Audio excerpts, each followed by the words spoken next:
విష్ణు ఉన్నారు కదా, విష్ణు అనుగ్రహంతో కదా ఇంద్రుడు నిలబడతాడు.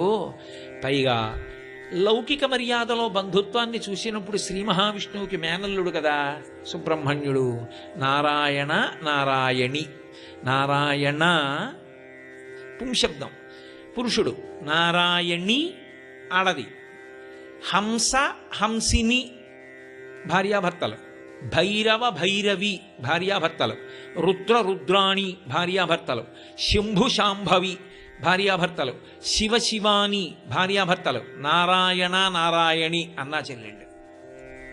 వాళ్ళు భార్యాభర్తలు కారు. నారాయణ అంటే శ్రీ మహావిష్ణువు, నారాయణి అమ్మవారు పార్వతీదేవి. అందుకే ఇద్దరూ నల్లగా ఉంటారు. నారాయణ నలుపు, నారాయణి నలుపు. వాళ్ళిద్దరు అన్నా చెల్లెళ్ళు. వాళ్ళిద్దరు అన్నా చెల్లెళ్ళు కనుక పార్వతీదేవి యొక్క కుమారుడైన సుబ్రహ్మణ్యేశ్వరుడు శ్రీ మహావిష్ణువు